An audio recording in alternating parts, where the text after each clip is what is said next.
Buenos días a todos. Bienvenidos a la ponencia que tiene que ver con evaluación del riesgo. El seminario Gerencia Financiera para la Globalización. Quien les habla es el doctor José Urdaneta Montes, quien les va a dar hoy una pequeña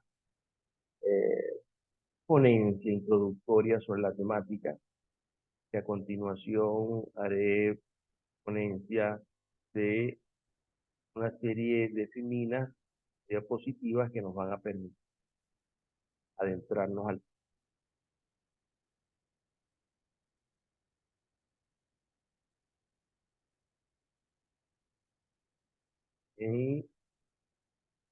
Estamos entonces con la temática de hoy, unidad 4, evaluación del riesgo.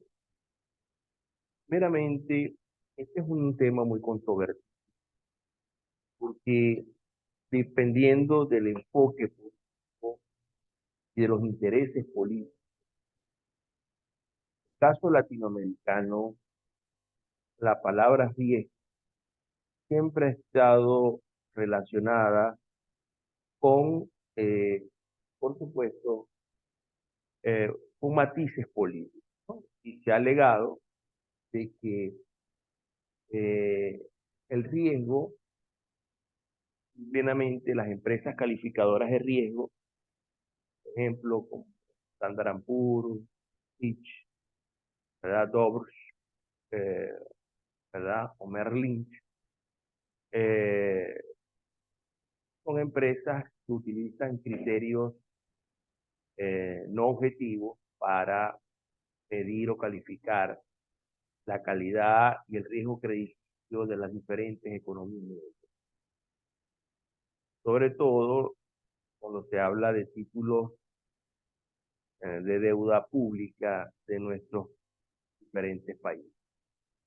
Siempre se hace a colación bajo una ignorancia, entre comillas, de que los criterios que se utilizan para calificar el nivel de riesgo de una economía o un país no son criterios meramente objetivos, son totalmente subjetivos, que esconden, ¿verdad?, ciertos intereses políticos y económicos, ¿verdad?, a los cuales responden. Bueno, para los que conocemos un poco de la temática, sabemos que esto no es así. Esto depende de múltiples factores y el día de hoy vamos a estudiar algunos de estos factores dentro del seminario de Gerencia Financiera para la Globalización en la unidad 4, evaluación de riesgo, en la maestría, ¿verdad? En este caso de finanzas, de la Universidad Nacional Experimental Rafael María Badal. El esquema de la temática nos lleva a estudiar lo que es la definición del riesgo, que es el riesgo país, la distinción entre riesgo país y riesgo sistémico, los indicadores para el establecimiento del riesgo país, la identificación del riesgo país, el sistema de calificación de riesgo, la escala de clasificación de Moody's, Standard & Poor's, que son dos calificadoras de riesgo, y los criterios de clasificación. Aparte de eso, vamos a tener aquí la calificación de Fitch y de Dobbs. ¿Okay? Cuando nosotros hablamos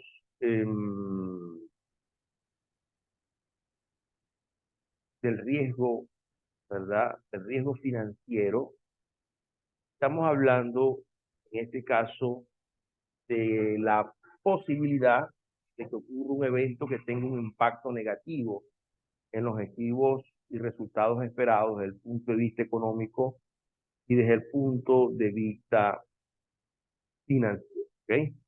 Eso es importante tenerlo en cuenta, muy en cuenta, muy importante tenerlo en cuenta cuando nosotros hablamos de el riesgo, ¿ok?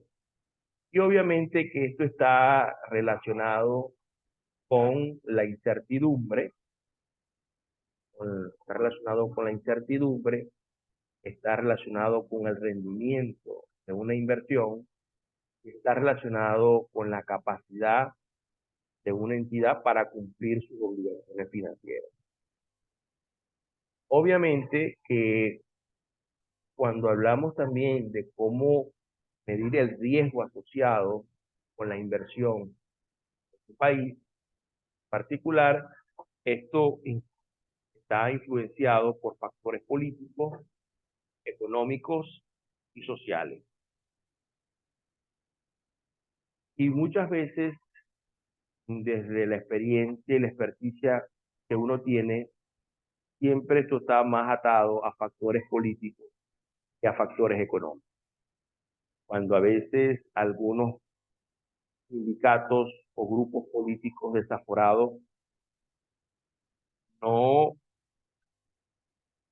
actuando en función de los intereses nacionales, sino actuando en función de los intereses particulares, por ejemplo, convocan a un paro nacional y paralizan la producción del país, y esto ocurre o genera pérdidas, enseguida los indicadores del riesgo país se disparan, los precios de los bonos caen, de la deuda de ese país y los rendimientos inmediatamente tienden a subir porque son inversamente proporcionales. El costo de la deuda sube. Y ese es el impacto que irresponsablemente algunos no miden antes de tomar determinadas decisiones, ¿verdad? Sobre todo desde sectores de la izquierda colectivista en América Latina, por ejemplo, cuando toman la decisión en algunos de los países de la región de paralizar por algunos sectores de la economía simplemente porque no se están satisfaciendo algunas de sus peticiones y optan por medidas de este tipo que lo que hacen es presentar los problemas económicos que ya el país tiene. Obviamente que esto impacta negativamente en las inversiones. Los inversionistas no les gusta colocar su dinero en aquellos países donde un riesgo, donde no hay estabilidad, ¿ok? Donde hay estabilidad política, donde no se respetan las instituciones, donde las instituciones no demuestran independencia, donde el gobierno interviene abiertamente en la economía a través de regulaciones, a través de una mayor carga impositiva de manera progresiva hacia aquellos sectores que crecen económicamente de manera más ostensible. Y esto, en lugar de beneficiar al país, lo que hace es que lo va perjudicando progresivamente.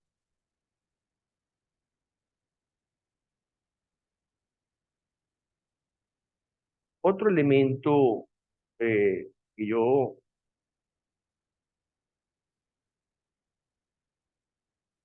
quiero hacer aquí a colación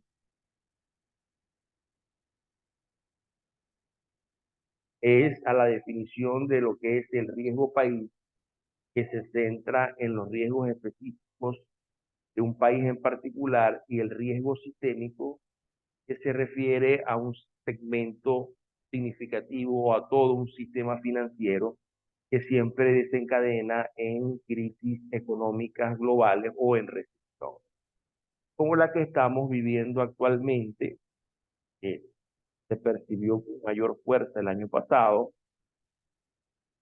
el riesgo de la crisis que venimos arrastrando desde el año 2008, producto precisamente de esta economía especulativa en el mundo que nadie puede negar y que nos lleva cada vez más a entender que tenemos que promover y propender hacia una economía real. Sin lugar a dudas que este riesgo sistémico que ha generado desde la crisis de los subprimes en 2008, y ha tenido sus coletazos posteriormente. Y el más cercano fue el año pasado, con la quiebra de algunos bancos, nos permite ver que todavía no se ha superado esa crisis y que producto del COVID, ¿verdad? Los bancos centrales, empezando por el Banco de la Reserva Federal de Estados Unidos, empezaron a jugar a la maquinita y a crear dinero fiduciario para financiar el fisco, que el mundo lo hizo, no solamente Banco de la Reserva Federal, con la diferencia es que el dólar, la moneda de reserva de valor a nivel global, y esto tiene un impacto, como su mismo nombre lo indica, a nivel global. Esto, sin lugar a dudas, al igual que el resto de los países que implementaron esta política, en lugar de hacer un redireccionamiento de las partidas hacia el sector salud, por ejemplo, era el sector que más demandaba recursos por razones de la crisis, de la pandemia. Obviamente que esto, en lugar de dar una solución sostenible, lo que dio fue una solución momentánea a la crisis de recursos como consecuencia de la paralización de las actividades económicas para poder cumplir con las medidas de confinamiento. Entonces, el sector público en los diferentes países, en la mayor parte de los países, en vez de redireccionar partidas, se dedicaron fue a gastar más y a financiarlo con él. Esto ha traído crisis agudas en todos los países, que se ha traducido en un riesgo sistémico del sistema financiero y que incluso con la política, un cambio en la política monetaria del Banco de la Reserva Federal, de una política expansiva, una política monetaria expansiva, una política monetaria restrictiva, a pesar de que hubo un cambio en la política y hubo un incremento de las tasas de interés, el problema inflacionario no se ha podido resolver. Recientemente leí un artículo publicado por una de las universidades más importantes en Polonia, Polonia, que es una de las economías más ordenadas hoy en el mundo, y decían que producto de las medidas de política monetaria tomadas durante el COVID, de expansión monetaria, lo fiduciario para financiar el fisco, déficit público específicamente, se creó un problema inflacionario que el mismo no se ha podido corregir a través eh, de la subida de las tasas de interés y del mero cambio en la política monetaria, de una política expansiva, una política restrictiva, y que obviamente tendrán que optar por medidas que permitan, en lugar del control hacia la tasa de interés, un control hacia los agregados monetarios, precisamente para contener este riesgo sistémico que se genera como consecuencia de la economía especulativa. Es uno de los elementos que nosotros debemos comprender, que las crisis en el mundo siempre tienen su origen en el Estado. Sea porque el Estado, el caso como el caso de los subprimes, ¿verdad? Donde empresas como Fannie Mae y Connie Mac, que fueron empresas calificadoras de riesgo, Fannie Mae y Freddie Mac, perdón, empresas calificadoras de riesgo norteamericanas que tenían como función certificar el perfil crediticio de muchos demandantes de crédito subprime, validaron la certificación, los perfiles de estos deudores hipotecarios, sumados a las medidas del gobierno de bajar el pie, es decir, bajar el PAI o el pie, que es la inicial que se debía pagar por la vivienda, y por ejemplo, bajar las tasas de interés, disminuir la cantidad de requisitos y, por supuesto, y la no verificación exhaustiva o la flexibilización en los requerimientos en cuanto a los perfiles crediticios.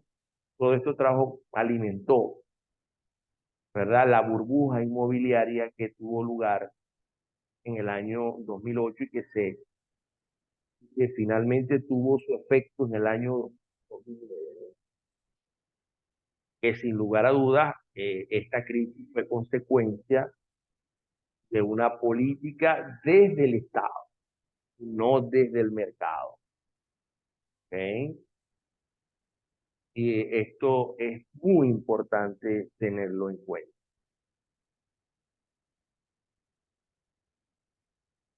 Por otro lado, es importante comprender que existen una serie de indicadores que permiten establecer el riesgo país, ¿no? Y que sin lugar a dudas está el crecimiento del Producto Interno Bruto en términos per cápita, más no en términos agregados, que es como se mide realmente el crecimiento económico. Está el nivel de deuda de ese país y la relación entre deuda y PIB en la medida que la deuda, ¿verdad? En términos porcentuales, crece a un ritmo mayor de lo que crece el Producto Interno Bruto de un país, las posibilidades que ese país tiene de cumplir con sus obligaciones a largo plazo son cada vez menores. Y esta es una de las razones por las cuales, en este caso, este indicador es tan importante para determinar el nivel de riesgo de un país. La inflación es otro indicador fundamental. Si la tasa de inflación es mayor a la tasa del crecimiento del producto en términos per cápita, sin lugar a dudas que la economía estará entrando en un ciclo de estanflación. Y obviamente que una condición como esa es una condición de alto riesgo, ¿okay? De alto riesgo para los inversionistas internacionales, porque ambos escenarios que acabo de narrar se posibilitan ¿verdad? O posibilitan en este caso la posibilidad, valga la redundancia, de que este país pueda cumplir, ¿verdad? Con sus acreedores internacionales en el mediano y largo plazo. La estabilidad del gobierno y el sistema político es fundamental. Y la calidad de las instituciones, la independencia de los poderes del Estado son fundamentales. En países, por ejemplo, como Venezuela, donde no hay instituciones, donde las instituciones han desaparecido, donde existe una dictadura que controla todo, un poder hegemónico que controla todo, donde no hay independencia institucional, desde mi punto de vista es imposible que pueda haber estabilidad y por ende confianza para la inversión. Igualmente, la desigualdad en los ingresos, por ejemplo, medida a través del índice de desarrollo humano, es, o el índice Gini, por ejemplo, es fundamental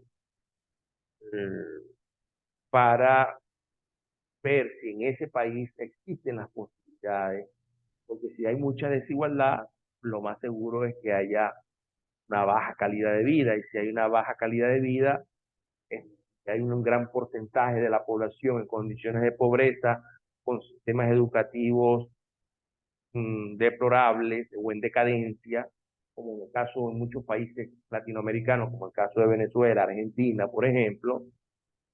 Más recientemente he estudiado ese caso, sin lugar a dudas que en un país donde hay desnutrición, como el caso de Venezuela, que más del 30% de la población sufre problemas de desnutrición, y en la Argentina, que estamos hablando alrededor del 10% de desnutrición, países que presentan esos cuadros a nivel social son personas que están condenadas al desarrollo y a la pobreza, porque la persona que ya nace con problemas de desnutrición, cuántos desnutridos, está viendo que dicha cifra está creciendo en los países latinoamericanos, son personas que están condenadas a su desarrollo, no van a poder incorporarse a la vida productiva, no van a poder incorporarse al, a trabajos de alta complejidad, y por ende, cuando no hay una mano de obra calificada determinados países, que esa de obra calificada debe ser traída de otras latitudes,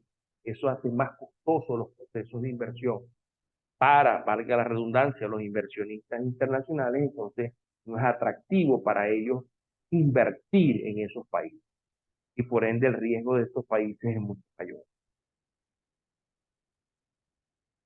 Entonces, aquí vamos con nuestro primer gráfico, ¿verdad? Vamos a darle acá.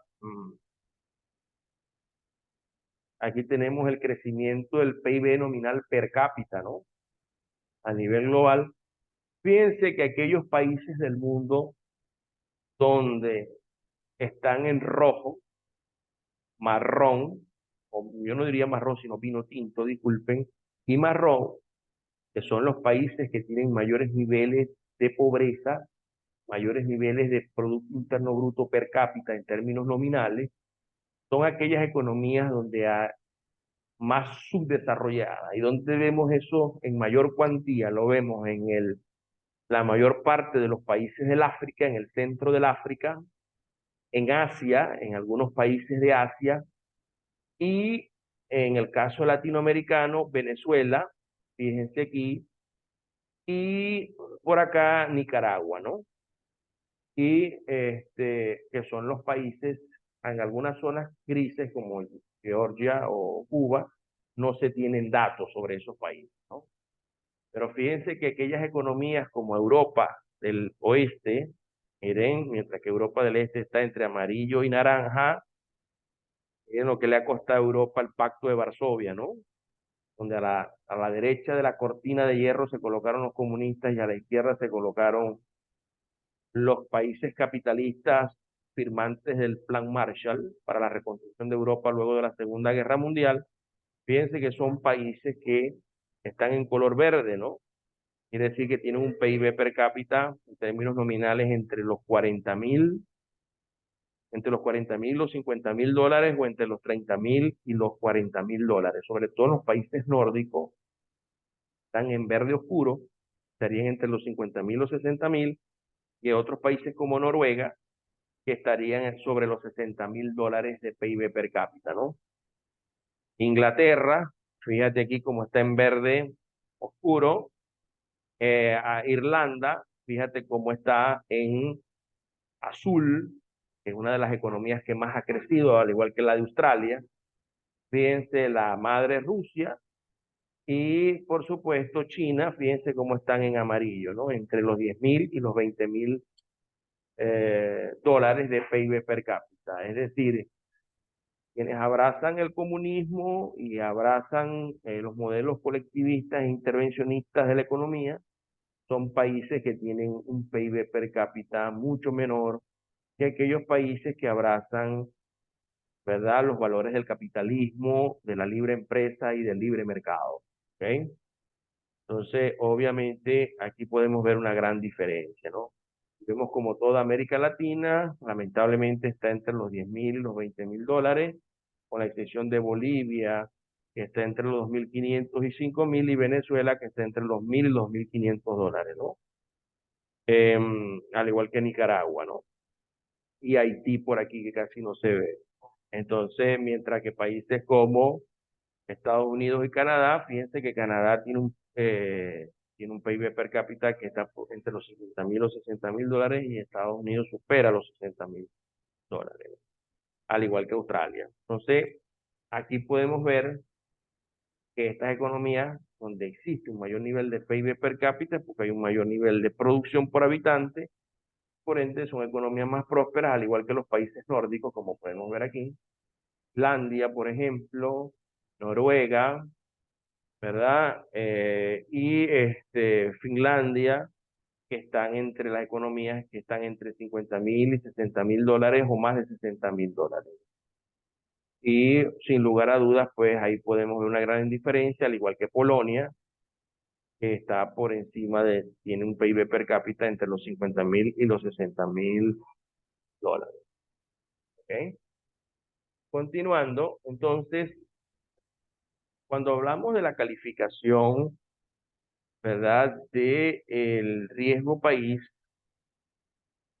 estamos hablando de la capacidad que tiene un país para cumplir con sus obligaciones financieras y mantener la estabilidad económica. Y este es uno de los grandes problemas que tenemos en América Latina, ¿no? Si uno, por ejemplo, agarra el PIB de cualquiera de nuestros países, ¿no?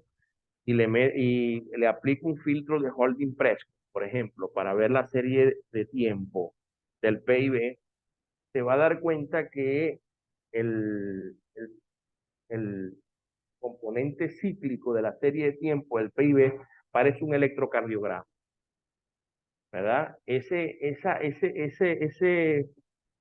ejemplo tan palpable, tan evidente, de que nuestro componente cíclico del Producto Interno Bruto parezca un electrocardiograma, no es más que la clara evidencia de la volatilidad de nuestra economía, de la poca estabilidad de nuestra economía, de la improvisación de nuestras economías, altamente dependiente de los shocks de precios externos de los commodities para poder tener ciertos periodos de tiempo de bonanza y que después vienen acompañados por largos periodos de tiempo de recesión y depresión económica y de profundización de la pobreza y de la destrucción del stock de capital existente, ¿no?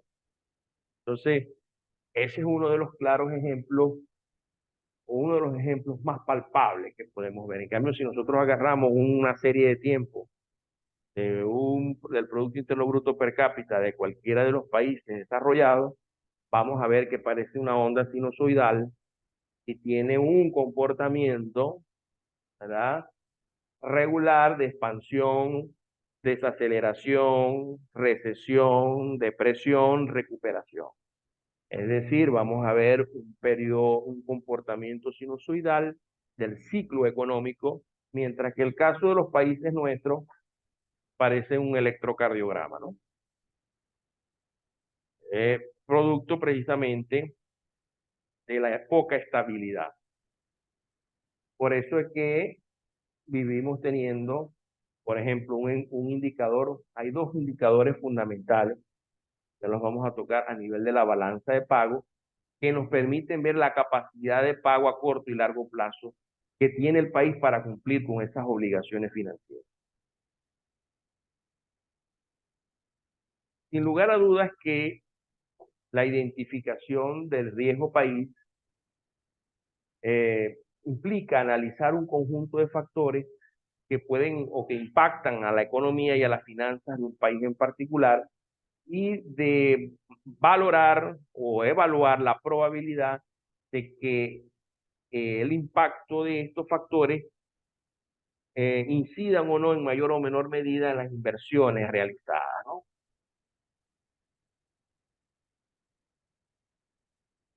Por ello, cuando se habla de un sistema de clasificación de riesgo, hacemos referencia a un conjunto de criterios y metodologías utilizados por agencias calificadoras y analistas financieros que buscan evaluar y clasificar el riesgo país en diferentes naciones.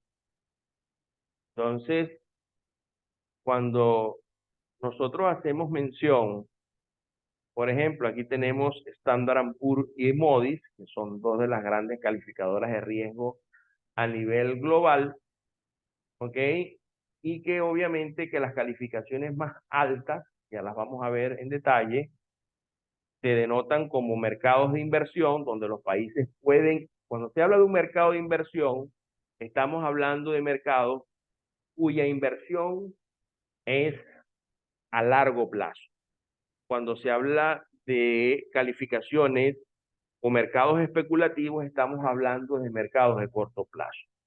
Por eso es que en América Latina se puso mucho de moda el término de los capitales golondrinos.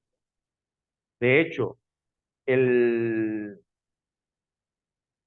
la inversión extranjera directa en América Latina, por ejemplo, tiene un comportamiento totalmente procíclico con respecto al PIB per cápita de la región. Cuando el PIB per cápita se expande, aumenta la expansión de la inversión extranjera directa. Y cuando el PIB se contrae, disminuye la inversión extranjera directa.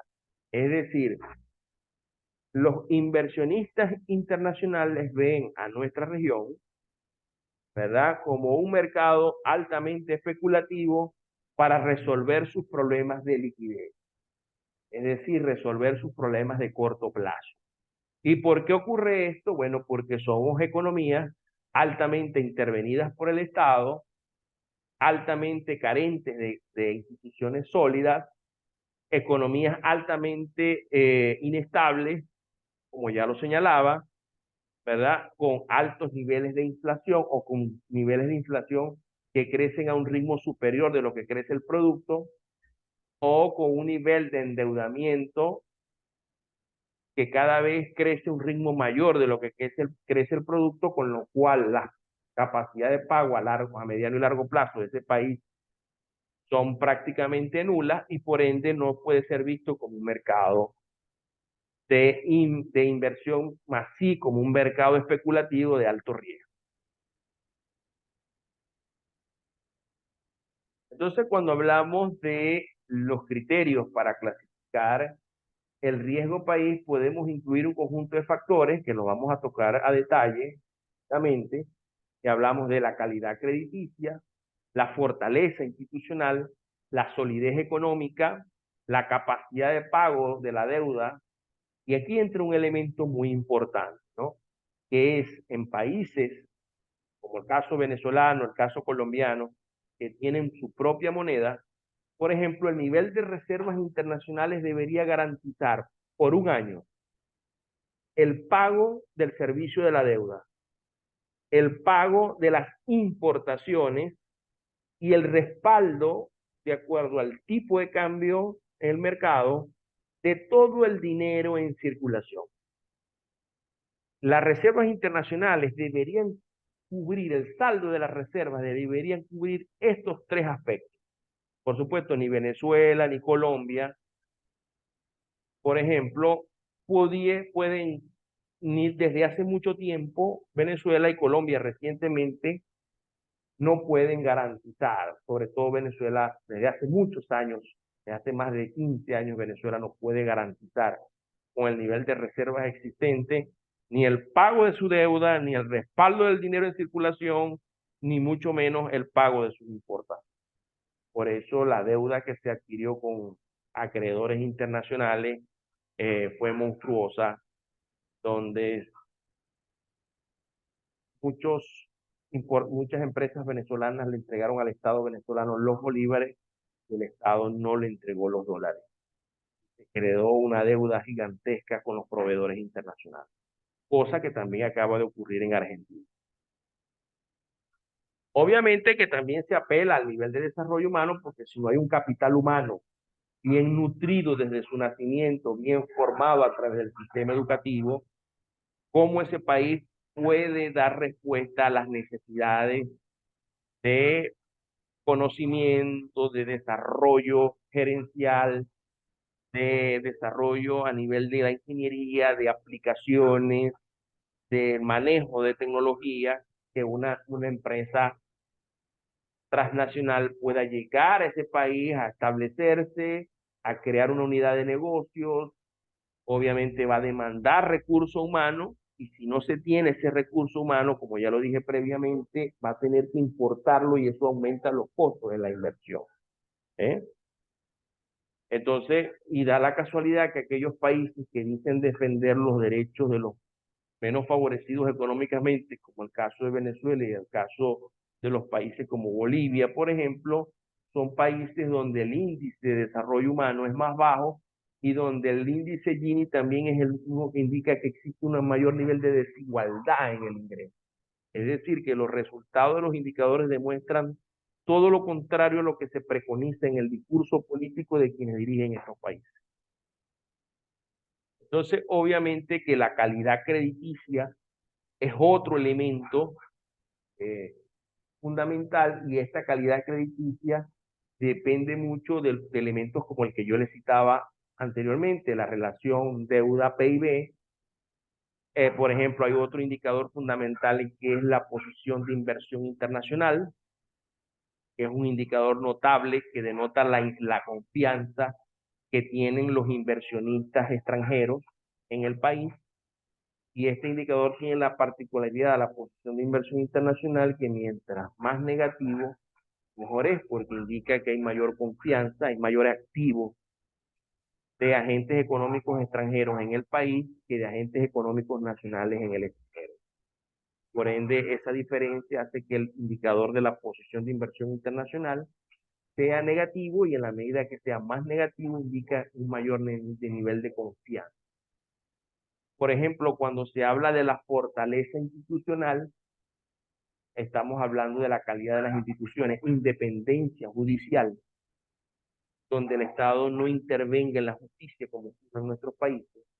Cuando se habla solidez económica, se habla de una economía desregulada, donde el Estado intervenga lo menos posible en la economía, por ejemplo, a través del sistema de precios o a través de la tasa de interés.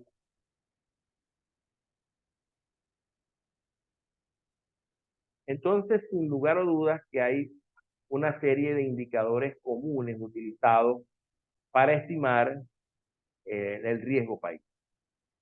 Está la deuda, la calificación crediticia, primeramente está la deuda pública, después está la estabilidad política, el crecimiento económico, ¿verdad? Es otro elemento que está allí, y sin lugar a dudas que otro elemento que está acá es la inflación, el nivel de reservas internacionales, el saldo de la balanza de pagos, un país que presenta, por ejemplo, una balanza de pagos deficitaria y que eso repercute en pérdidas de activos en reserva, por ejemplo, es un país de poco confiable, ¿no? Igualmente, las cuentas de la balanza de pagos, la cuenta corriente de un país, por ejemplo, un superávit en la cuenta corriente de la balanza de pagos indica que ese país tiene capacidad de pago a corto plazo. Y un superávit en la cuenta de capital y financiera indica que ese país tiene capacidad de pago a largo plazo. Entonces, eso son sinónimos de cuando un país está ganando respecto a su intercambio comercial con el resto del mundo. Entonces, obviamente que cuando el saldo básico de la balanza de pago es superavitario, porque supongamos que tanto la cuenta corriente como la cuenta de capital y financiera muestran saldo positivo, cosa que no ocurrió en Venezuela ni en la época de la bonanza petrolera, donde la cuenta corriente mostraba un evidente signo positivo, pero la cuenta de capital y financiera mostraba un evidente signo negativo, lo cual denotaba una salida enorme de capitales, al igual de cómo entraban. Y el ritmo al que crecían las importaciones era mucho mayor del que crecían las exportaciones, entonces el saldo de la cuenta corriente era cada vez menor, y obviamente eso se tradujo en un saldo negativo de la balanza de pagos, del saldo básico de la balanza de pagos, y una pérdida constante de activos en reserva, que fue lo que se tradujo en una caída abrupta del saldo de las reservas internacionales, que solamente se sostenía bajo la revalorización del oro monetario, uno de los componentes de las reservas internacionales. Entonces, cuando hablamos de los indicadores comunes, ya hacemos mención a estos dos: deuda pública. Fíjate la relación entre deuda pública y PIB. Como ya yo lo decía, el alto nivel de endeudamiento público puede indicar dificultades para cumplir con obligaciones financieras y afectar negativamente la percepción de los inversionistas. También la estabilidad política, por ejemplo, es fundamental para el riesgo país. ¿Okay? Indicadores de estabilidad política pueden incluir la duración y consistencia de los gobiernos, la presencia de conflictos internos y externos, como las protestas, por ejemplo, la percepción de corrupción, medidas, por ejemplo, a través del índice de corrupción, que ya lo vamos a ver, la transparencia del gobierno, que es otro indicador fundamental, el crecimiento económico sostenido, lo cual es un indicador de salud económica de un país, puede influir en el riesgo país, y los inversionistas tienden a preferir invertir en países con perspectivas de crecimiento positivas y estables. La tasa de inflación es otro elemento que puede afectar la estabilidad económica y financiera del país. Con altos niveles de inflación, se pueden erosionar el valor de la moneda y reducir el atractivo de las inversiones, porque ese es otro elemento que no se tiene en consideración. Cuando existen recurrentes devaluaciones en nuestros países como consecuencia de las políticas fiscales expansivas por parte de nuestros gobiernos, que hacen que el gobierno se tenga que financiar con el fisco, emitiendo cada vez más dinero y devaluando cada vez más el signo monetario, eso hace que la moneda como tal pierda su función como reserva de valor. Entonces el inversionista se ve obligado, tanto nacional como internacional, a salvaguardar el valor de su capital en una moneda fuerte. Y por eso es que se produce la salida o fuga de capitales, porque la moneda nacional no es garantía de reserva de valor. Ya la moneda nacional pierde su función como reserva de valor, que es una de las funciones primordiales del dinero.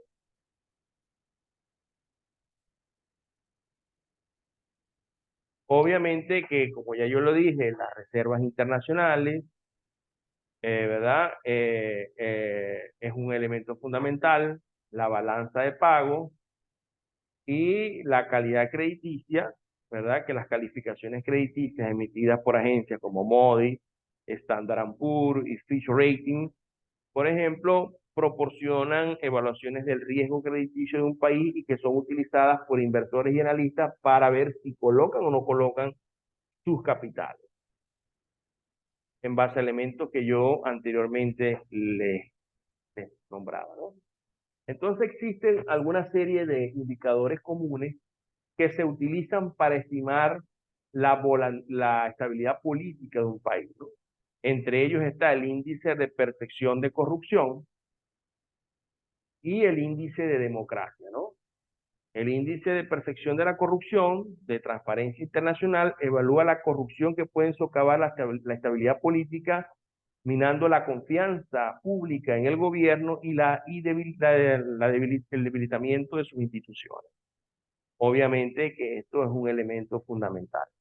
También está el índice de la democracia, que evalúa la calidad y la salud del sistema democrático en los diferentes países, y como por ejemplo el índice de democracia de Economics o el Intelligence Unit es otro índice, o el índice de democracia de la Universidad de Gotemburgo, ¿no? Son diferentes índices que se utilizan para medir la calidad y la salud de los sistemas democráticos en los diferentes países y que le dicen al mundo cuál es la calidad de instituciones que tienen los diferentes países. Si es conveniente o no invertir a corto o a largo plazo, ¿no? Entonces, aquí podemos ver, por ejemplo, el índice de percepción de la corrupción, ¿no? Fíjense que los países nórdicos como Dinamarca, Finlandia y Nueva Zelanda, a los cuales los socialistas latinoamericanos dicen que quieran parecerse, pero están muy lejos de ello, son los países menos corruptos del mundo, mejor valorados, mientras que los países más corruptos del mundo serían Siria, Sudán del Sur, Venezuela y Somalia. En todos hay dictaduras. No existen democracia en estos países. Y cuando hablamos del índice de democracia, podemos ver que estos países, tanto el África, a donde pertenecen, como el Asia, donde pertenece Siria, o el África, donde pertenece Sudán del Sur y Somalia, acá el África podemos ver que están prácticamente todos de rojo, vino tinto o rosado, ¿no? Que quiere decir que son regímenes autoritarios al igual que Venezuela, ¿no?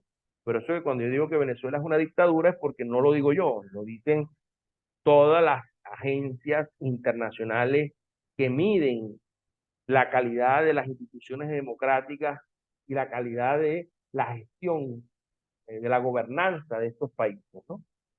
Fíjense que Venezuela junto a Nicaragua y Cuba son los países que están aquí en América Latina en color rojo, ¿no? El resto de los países en América Latina, fíjense que están, al igual que Estados Unidos, fíjense Colombia, Brasil, Argentina, están en color celeste, es decir, que están entre 6 y 6.8, o 29, es decir, que tienen un buen índice de democracia, mientras países como Ecuador, Perú y Paraguay tienen niveles bajos, y países como Chile y Uruguay tienen niveles altos que están entre 8 y 8,90. Por eso que son las economías, la chilena y la uruguaya, son las economías más pujantes de América del Sur. Bueno, Chile recientemente ha estado eh, con una serie de, ha retrocedido en sus avances como consecuencia pues de que asumió el poder un gobernante de la izquierda, que es lo que ocurre lamentablemente en todos nuestros países cuando la izquierda asume el poder. Los países lejos de retroceder, lejos de, perdón, de crecer en términos económicos, lejos de avanzar en términos económicos, lejos de avanzar en políticas pro mercado, lo que se ocurre es todo lo contrario: aumenta el nivel de intervención del Estado en la economía, la calidad de las instituciones se deteriora, y por ende el, los países, en lugar de avanzar, retroceden en términos económicos. Claro, esto es una medición del año 2022, y por ende yo creo que la realidad ahorita para Chile no es la misma. La de Uruguay sí, al igual que la del Brasil. Vieron como países como Canadá y Australia, al igual que los países nórdicos y la Europa del Oeste, tienen una mejor perspectiva en cuanto a la calidad de sus instituciones democráticas. Entonces, cuando hablamos de algunos indicadores comunes que se utilizan para medir la estabilidad política, está el índice de democracia, que mide el grado en el que se respetan el Estado de Derecho de un país, incluido el respeto a los derechos humanos, la independencia judicial, la igualdad ante la ley. Ejemplo de estos índices está el índice del Estado de Derecho del World Justice Project and Rule of Law, y el índice de la Foundation Bertelsmann, aunque estoy un poco gripado, y lo que es para medir la estabilidad política y conflictos se consideran una serie de indicadores que evalúan la presencia de conflictos internos, estabilidad del gobierno, ausencia y violencia política. Y ahí tenemos organizaciones como el Instituto para la Economía y la Paz, el IEP, y el Banco Mundial, que proporcionan datos sobre conflictos y estabilidad política. Sin lugar a dudas que otro de los indicadores que prima en este análisis de riesgo está también los índices de libertad de prensa, ¿no? Aunque no son indicadores directos de estabilidad política y de crecimiento económico o desempleo o desigualdad en el ingreso y pobreza, pueden influir en la estabilidad política de un país. En la medida que no existe esa libertad de prensa, es imposible, o sea, ese país no es confiable para invertir. Porque ante un abuso del Estado, en una violación a los derechos de propiedad, por ejemplo, un inversionista extranjero no encuentra en los medios de comunicación o en la prensa un instrumento que le permita denunciar el abuso de poder, por ejemplo, por parte de un Estado que interviene, ¿verdad? Y viola el derecho de propiedad mediante la confiscación, como ocurrió en Venezuela cuando se dieron un sinnúmero de expropiaciones que nunca no fueron, eso no fueron expropiaciones, fueron confiscaciones de la propiedad privada que nunca se indemnizaron a los propietarios, que le hacen un gravísimo daño al sistema económico y hacen que el país sea lo menos apto para la inversión. Lejos de atraer inversión, ese tipo de medidas de confiscatorias de la propiedad privada y de persecución a la prensa por denunciar dichos hechos es lo que se traduce en una clasificación, una categorización de ese país como uno de los menos recomendables para invertir. Entonces, cuando hablamos de la clasificación mundial, vemos como aquí tenemos Venezuela, Nicaragua y Cuba. Miren cómo estamos, ¿verdad? Entre los países menos libres, ¿no? Y países, por ejemplo, como los países nórdicos, aquí vemos el color verde, estamos como los países con mayor libertad de prensa, ¿no? Mientras que Venezuela, al igual que todo Asia, Rusia, China, India, todos los países del Asia, los países africanos, son países donde no existe, donde es dificultosa, donde no hay prácticamente libertad de prensa, ¿no? En América Latina también, ¿no? Tiene sus matices, ¿no? A excepción de la Argentina, el Uruguay acá, ¿verdad? Y Estados Unidos y Canadá, donde hay mayores niveles de libertad, donde la libertad de prensa es el nivel es satisfactorio, y en los países de color verde como Georgia y los países nórdicos, Finlandia, Noruega, Dinamarca, son países donde obviamente el nivel de libertad de prensa es bueno, ¿no? No en vano son las economías que más crecen, que más prosperidad tienen, cuyas instituciones políticas son de mayor calidad. O sea, esto no está, esta coincidencia entre todos estos mapas que les estoy mostrando de los diferentes indicadores, más los que nos faltan por ver, no es una mera coincidencia, sino que todo obedece a una lógica, ¿verdad? A un sistema que sin lugar a dudas, a los que nos gustan los datos, siempre nos exponen y nos dan las respuestas a las interrogantes que nos surgen cuando, por ejemplo, nos preguntamos por qué un país es más riesgoso que otro, ¿no? No porque obedezca a caprichos o a criterios políticos de los gerentes o de los presidentes de estas calificadoras de riesgo. Nada que ver. Entonces aquí también vemos otro índice, que es el índice mundial de libertad económica, que ahora les voy a mostrar algunas investigaciones que yo he hecho al respecto. La fuente es el Instituto Fraser, donde aquí podemos ver, ¿verdad?, cómo Argentina y Venezuela, fíjate, las dos economías con mayor crisis, ¿ok? Estos son datos 2023, ¿verdad? Argentina y Venezuela son las economías de la región mayormente no libres. Entonces, obviamente, son las economías que tienen más alta inflación, las economías que tienen mayores problemas económicos, ¿no? Mientras que el Perú, por ejemplo, y Chile, son las economías más libres. Y en el caso del Paraguay y el Uruguay, son economías mayormente libres, ¿no? Al igual que la de los Estados Unidos y Canadá, que son economías libres, ¿verdad? Y fíjense aquí, ¿ve? Panamá y aquí chiquitico esto que vemos acá, El Salvador de Bukele, ¿ve? Que dicen que es socialista, pero que de socialista no tiene nada. Los países nórdicos, Inglaterra, España y Portugal, al igual que la Australia y el Japón, son países con economía libre.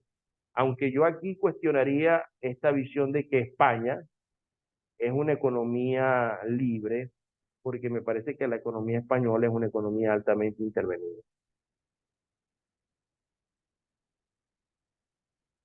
Esto quiere decir, cuando hablamos de libertad, de índice de libertad económica, estamos hablando de libertad financiera, de libertad para la inversión, de libertad para la constitución de una empresa, de pocos trámites para la constitución de una empresa, de garantías a los derechos de propiedad, ¿verdad? De autonomía de las instituciones como el Banco Central, toda esta serie de cosas, de igualdad, de la ley, toda esta serie de elementos son primordiales para poder definir si un país es más libre que otro en términos económicos.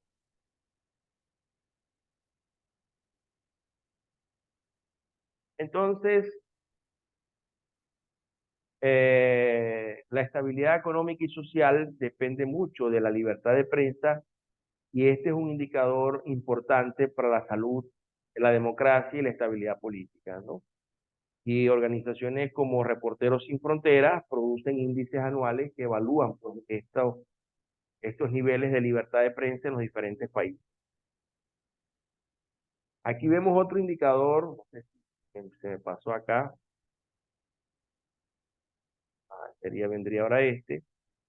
Otro indicador que es el indicador de riesgo, mapa de riesgo macroeconómico, ¿no?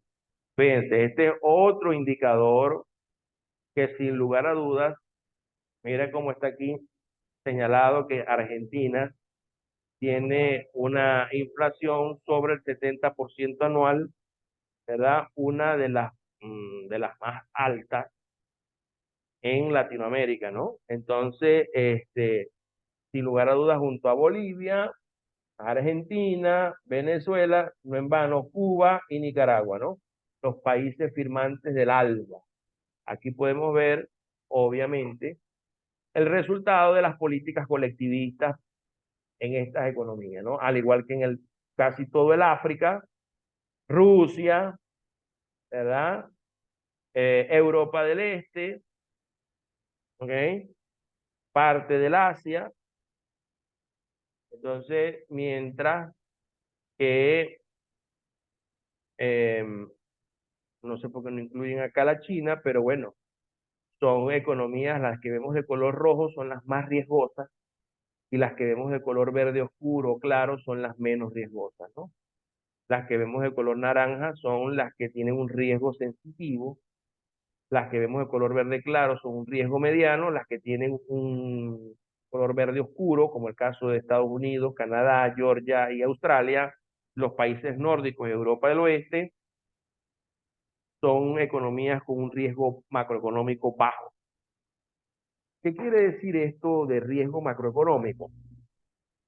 Porque son economías que desde el punto de vista de los indicadores macro, son mientras menos riesgo hay es porque hay mayor estabilidad a nivel de la macro, ¿ok? Hay mayor estabilidad en los indicadores macro. Por ende, son economías estables. Muchas de ellas que han llegado a, por usar un término de Solow, a el estado estacionario, hacen pleno uso de sus factores productivos o están muy próximos a hacer pleno uso de sus factores productivos y son economías que están en un estado estacionario, ¿no?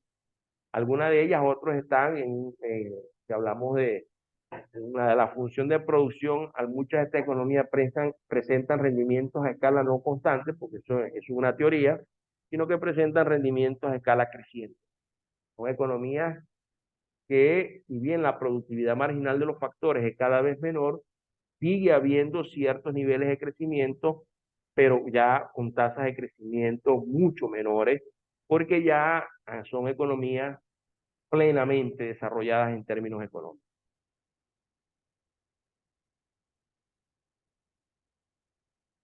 Entonces, hablamos de otros índices como el índice en este caso, el índice del Estado de Derecho y el índice de libertad. ¿Ok? El índice de libertad, en este caso, de libertad de prensa, ¿no? Aquí vemos algunos ejemplos, ¿verdad? De que se han dado, ¿verdad? Conseguimos datos del año 2002, por ejemplo, donde vemos que el mapa del Estado de Derecho, fíjense como aquellos países con, eh, en este caso, con un menor eh, Estado de Derecho más débil, fíjense cómo reseñan allí a Venezuela, y luego reseñan a Bolivia, que sería el más próximo, y como uno de los países, en este caso al Venezuela, como uno de los países con un Estado de Derecho débil. Ya aquí se comenzaban a ver las secuelas de las medidas del gobierno de la Revolución Bolivariana. El presidente no acataba decisiones de la Suprema Corte, donde le daba órdenes a las Fuerzas Armadas para no obedecer órdenes de jueces y acatar las decisiones que él daba, ¿no? Entonces, o también habían ya medidas del gobierno que violentaban los derechos de propiedad y no se respetaba en la propiedad privada o el derecho a la propiedad privada en muchos casos, y esto sin lugar a duda que era sinónimo de un Estado de Derecho muy débil y por eso es que Venezuela está allí con el color rojo. Después vemos el mapa de libertad de prensa, otro mapa que podemos ver ahí, igualmente los países mejor posicionados, Noruega, Irlanda y Dinamarca. Noruega y Dinamarca, países nórdicos, Irlanda perteneciente al Reino Unido, Y los peores países son países del Asia, Vietnam, China y en este caso Corea del Norte. Esto sí es del 2023, ¿no? Entonces, cuando hablamos de los indicadores comunes para utilizar, entonces, utilizados, pues, perdón, para estimar la estabilidad política, tenemos los índices de gobernanza, ¿verdad? Que miden la eficacia, transparencia y responsabilidad de las instituciones gubernamentales, los índices de derechos humanos, que evalúan el respeto a los derechos humanos, la libertad civil política y la protección legal en cada país. Están los índices de percepción de calidad institucional, que evalúan la percepción pública y la opinión de expertos sobre la calidad de las instituciones en determinados países. Están los índices de Estado de Derecho, que se centran en la calidad del Estado de Derecho y la independencia judicial en los países.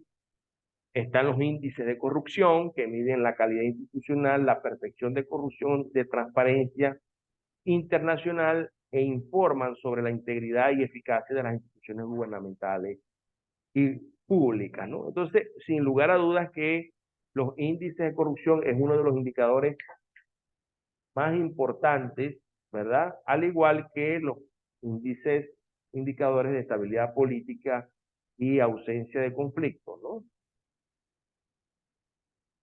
Entonces aquí vemos la inflación. Vemos que uno de los países con mayor tasa de inflación, en este caso, veremos aquí Argentina 72.4%, Venezuela 210%, este año 2022, ¿no? Turquía, otro aliado de la revolución, 73.1%, ¿verdad? Después vienen otros países del África, que los vemos con inflaciones del 154,9%, y Sudán, que del 284,9%. Todos los aliados de la revolución podemos verlos aquí con inflaciones que superan el 50% anual, ¿no? Entonces, esto es un sinónimo de países, son los países con mayor inflación. ¿Y cuáles son los países? ¿Cuáles son aquellos países con menor inflación? Aquí tenemos los países nórdicos, la China, ¿verdad? Tenemos a Bolivia y a Ecuador, obviamente porque está dolarizado, ¿no? ¿No? Quizás tuviera una inflación igual.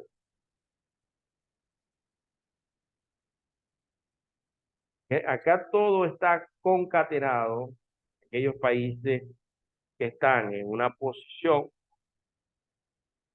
en un indicador, por lo general están en el mismo intervalo en otros indicadores, ¿ok? Entonces, por ejemplo, cuando hablamos de, por ejemplo, de la calidad institucional, y este es un índice fundamental, este es un índice fundamental porque habla de lo que tiene que ver con el funcionamiento de las instituciones y las garantías al Estado de Derecho.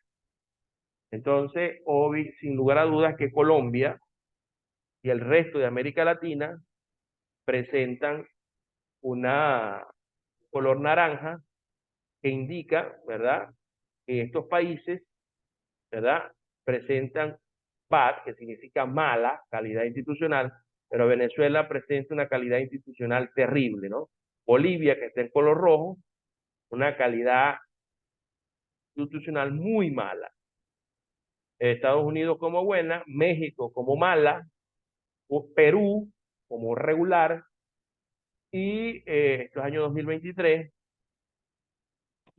Canadá, excelente, al igual que Australia, los países, en este caso, del nórdicos, Irlanda y Polonia, ¿no? Fíjense, ¿no? Son los países con una excelente calidad institucional, ¿no?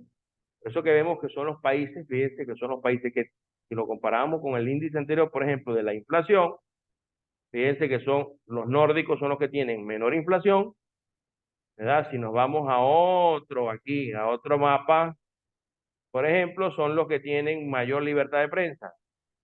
Y así podemos ir encontrando una correlación entre los diferentes indicadores, ¿ok? Entre los diferentes indicadores que sin lugar a dudas demuestran cómo esto es un sistema de indicadores que está perfectamente alineado, son perfectamente congruentes, ¿ok? Es raro ver que un país esté muy mal calificado en un indicador y luego aparezca en otro con una calificación excelente, ¿no? Aunque puede darse el caso. Por ejemplo, China. En materia de libertad de prensa está muy mal calificado, pero en materia de riesgo macroeconómico está muy bien calificado.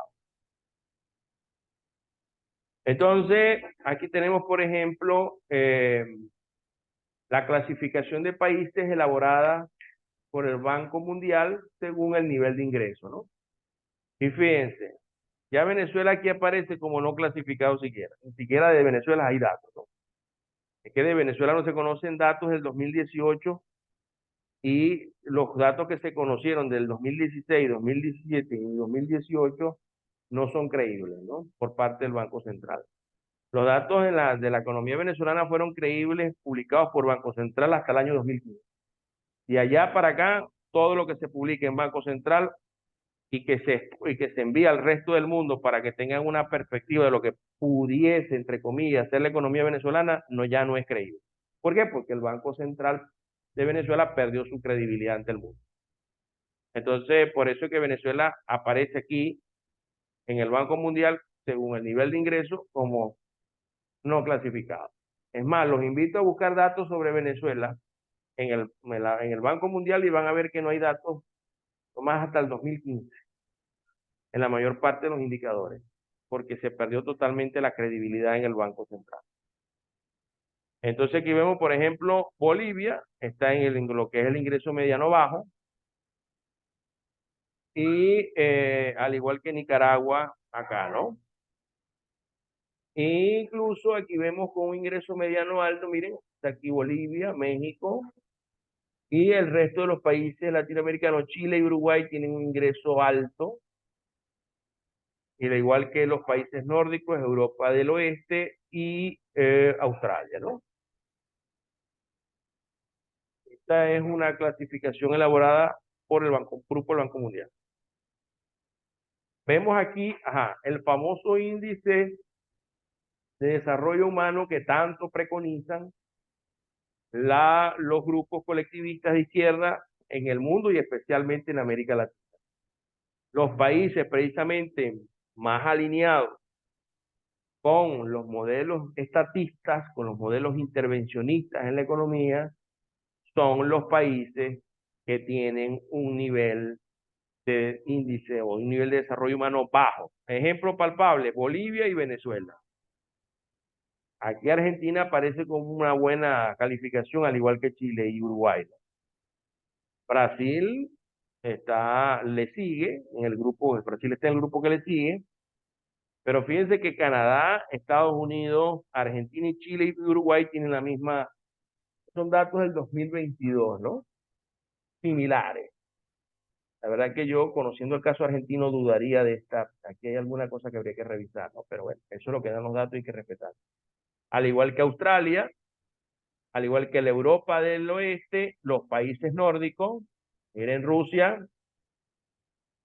¿ok? Fíjense que aquí yo les muestro índices donde de pronto hay unos indicadores que a mí no me parecen, pero los respeto, ¿no? Respeto la visión. Entonces, estos países indican que hay un buen nivel de desarrollo humano, es decir, que son países donde existe un capital humano importante y eso es un indicador positivo y atractivo para las inversiones. Fíjense, Venezuela, que se habló, me acuerdo del discurso del ministro Giordani, cuando dijo que durante los 13 años del mandato del presidente Hugo Chávez se habían invertido 400.000 millones de dólares en inversión social. Sin embargo, miren, estamos en el lugar más bajo, ¿verdad? Y aquí se puede ver, estamos entre los 0.350, 0,350 y 0,554. Es decir, que estamos en el renglón más bajo, ¿no? En cuanto al índice de desarrollo humano. Eso sin contar el nivel de desnutrición infantil y el nivel de desnutrición de la población en general. Y aquí lo vamos a ver. Estos son datos del índice global de desnutrición del año 2022, ¿no? Aquí dice que Venezuela está entre el grupo entre que el 5 y el 19% de la población, para mí se quedan cortos, tienen problemas de desnutrición. Venezuela estaría, según mis datos de prensa, estaría rozando en aquel momento el 20% de la población en condiciones de desnutrición. Pero fíjense, toda América Latina, a excepción de Chile, Argentina y Uruguay, presentan un alto nivel de personas, fíjense, Bolivia, entre el 20 y el 34% de la población desnutrida. Si vemos los países del sur del África, ni hablar, ¿no? No así los países nórdicos y Europa del Oeste, miren, como tienen menos del 2.5% de la población con problemas de nutrición, al igual que Australia. Esta es otra realidad evidente, ¿no? Después, este índice es fundamental para poder medir el nivel de riesgo de un país, que es el índice global de innovación. ¿Ok? Este índice es fundamental porque quiere decir que aquellos países donde hay mayor capacidad de innovación son los países más atractivos para invertir. Y fíjense cómo Estados Unidos, Canadá, los países nórdicos, Europa del Oeste, China y Australia son los países donde hay mayor nivel de innovación y por ende son los países más atractivos para la inversión y son los países menos riesgosos para invertir. Y aquí está el orden: Suiza, Suecia, Estados Unidos, Inglaterra o Reino Unido, Singapur, Finlandia, Holanda, Alemania, Dinamarca y Corea del Sur. Son los países, ¿verdad?, con mayores niveles de innovación. Al haber mayor nivel de innovación, hay mayores oportunidades de inversión, hay una matriz productiva más diversificada y eso es más atractivo para la inversión. Entonces, ese es un elemento a favor. Y sin lugar a duda que eso está acompañado con el indicador de riesgo, y aquí vemos la calificación o las escalas de calificación de riesgo, y vemos cómo Venezuela ni siquiera aparece en el mapa, y vemos cómo países como Chile, por ejemplo, tienen una excelente calificación de su deuda, que estaría en deuda AA. Argentina, fíjense que está en color naranja, estaría entre la triple C o doble C, ¿verdad? No así Ecuador, que estaría en la B, y Colombia, que estaría en la BB. Ahorita vamos a ver qué representan esas letras. Y obviamente el África, miren, la mayoría sin calificación alguna porque no ni siquiera los miran para invertir, ¿no? Nuevamente podemos ver Europa del Oeste, los países nórdicos, Australia, miren China, ¿ok? Y el sur del África, ¿no? Pero son países riesgosos. Entonces aquí podemos ver las calificaciones de riesgo de la deuda de largo plazo, ¿ok? Aquí lo podemos ver y podemos analizar esto, ¿no? Fíjate, hay dos tipos de mercados para los inversionistas, ¿no?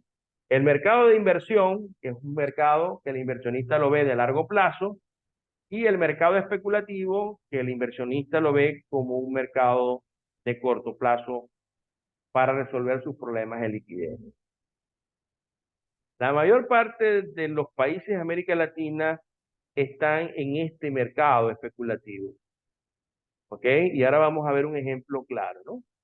Mientras que los países como los Estados Unidos, Canadá, Australia, los países nórdicos y Europa del Oeste están dentro de lo que son los mercados de inversión, al igual que Japón, Corea del Sur, y esos son países del Asia, ¿no?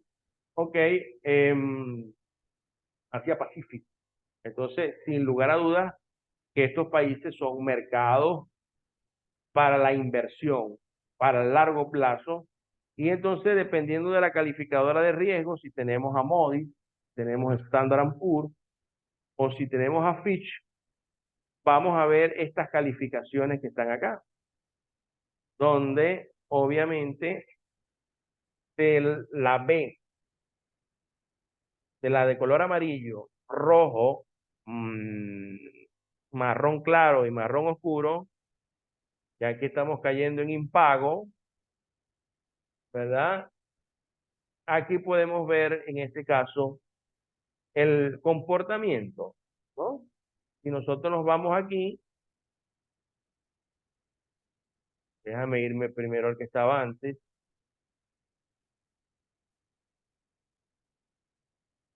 No, acá no sería. Voy a ver acá. Aquí vemos, miren, cómo América Latina, esto fue del 2019, cuando estaba todo el mapa en rojo, con la excepción de Chile y Brasil. Chile con el gobierno del recientemente fallecido presidente Piñera, y Brasil con el gobierno de Bolsonaro.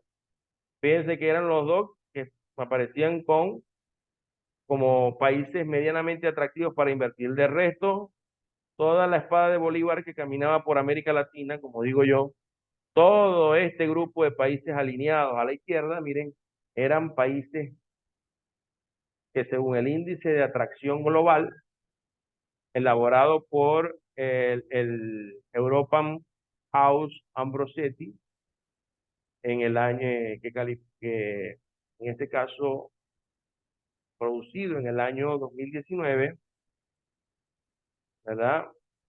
En este caso veía o calificaba a la mayor parte de los países alineados a la izquierda, grupos de políticos alineados con la izquierda latinoamericana, políticas de la izquierda latinoamericana o gobernados por partidos de izquierda, todos, incluyendo incluso el Ecuador, el Perú, todos mostraban ser calificados como países poco atractivos o con una atracción muy baja para la inversión. No así el Brasil de Bolsonaro o el Piñera de Chile, ¿no? Eran los únicos junto a México, ¿no? El resto estaba en rojo, al igual que la mayor parte de los países del África, ¿no? España, miren, medianamente atractivo. Creo que hay una correcta visualización. Sacar a España y Portugal, y el resto de Europa del Oeste sí entra en el carril de los países que pueden ser altamente atractivos para la inversión o pueden ser atractivos simple y llanamente para la inversión, ¿no? Y aquí tenemos a la China, tenemos a Australia. Entonces, esto es otro índice, el índice de atracción global. Y bueno, ahorita vamos a ver aquí esta calificación. Y vamos a ver, pero primero vamos a ver este mapa que está aquí, que quiero mostrarles. Si está acá. Ok, que yo la traje para acá. Ya para cerrar. ¿Qué significa estos mercados, no?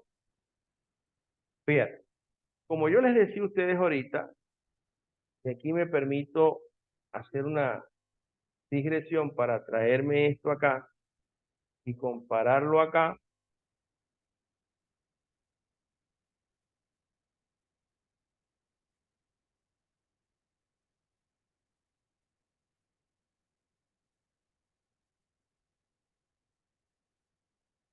¿Ok? Y compararlo acá. Fíjense cómo países como eh, que tienen un alto grado, fíjense, esto es un análisis de Standard Poor's para índices de Standard Poor's o Fitch, ¿no? Que tienen calificaciones similares, ¿no? ¿Qué significa triple A? Sobresaliente, es decir, el nivel de seguridad del fondo que se desprende de la evaluación de factores que incluyen principalmente la calidad crediticia de los instrumentos que componen el portafolio es sobresaliente. Y está el nivel de seguridad de fondo que se desprende de la evaluación de los factores que incluyen principalmente la calidad crediticia. O sea, todos estos que están acá hasta la B, B+, esta que está aquí, que es la de color naranja, es bueno. Ya a partir de aquí, donde ya no es triple B, sino que es doble B, ya esto es una calificación muy baja. El nivel de seguridad de los fondos que se desprenden de la evaluación de los factores que incluyen principalmente calidad de crediticia de los instrumentos que componen el portafolio es bajo. Entonces, cuando la mayor parte de las mejores economías latinoamericanas tienen esta clasificación. Y ahorita vamos a ver un ejemplo. Y las que mejor están, las que mejor llegan aquí, al bueno. Y una que otra que está aquí, como el caso chileno en su momento, que llegó a estar en este renglón. ¿Ok? Y que depende de todos aquellos factores que yo les hacía mención. Y aquí tenemos el ejemplo más claro. Está el PIB per cápita de Chile. Vamos a hacer una comparación entre Chile y el Brasil, ¿no? Y aquí podemos ver, está a la izquierda Chile y a la derecha el Brasil. Fíjense, esto estoy hablando año 2022, 2023, 2020, vamos a tomar este de Standard & Poor's de año 2023. La calificación de Chile, A, y la calificación del Brasil, BB. Si hablamos A, quiere decir que en este caso, según Standard & Poor's, ¿verdad? Chile estaría acá, en un grado medio superior. Mientras que el Brasil, BB, estaría acá, en un grado de no inversión especulativo. ¿Ve? Ahí podemos ver la diferencia. ¿Y cómo se palpa esto en la realidad? Bueno, primero que Chile resulta ser más atractivo para invertir que el Brasil, como ya yo lo mostraba ahorita, ¿no? A pesar que donde les mostraba era el gobierno de Bolsonaro y Piñera, pero obviamente hoy en día ya eso ha cambiado, ¿no? Porque eso fue un dato del 2019. Pero fíjense, ¿cuánto pagan los bonos de deuda pública en Chile? Estos datos los bajé del investing.com, baja a 30 años, vamos a ponerlo a 10 años para comparar, ¿no?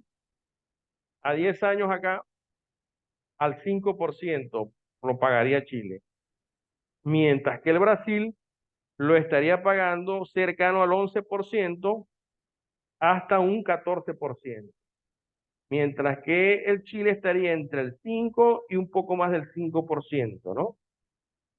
Entonces, aquí podemos ver cuánto es el costo cuánto es el rendimiento que deben estar pagando los bonos de Chile, porque tienen una mayor valoración, un mayor valor de liquidación, y el rendimiento es mucho menor. Mientras que acá, como hay un mayor nivel, hay una menor valoración, el valor de los bonos brasileños es mucho menor, porque el riesgo país es mayor, mientras que en el caso chileno, la valoración de los bonos del Estado es mucho mayor porque hay un menor riesgo. Estos indicadores se comportan inversamente proporcional. Entonces, mientras Chile paga una tasa o un rendimiento del 5% por los bonos de deuda, el Brasil los paga entre el 10 y el 14%. Aquí podemos ver la diferencia. Entonces, bueno, señores, gracias por su atención y espero que esta información les haya sido de alguna manera útil.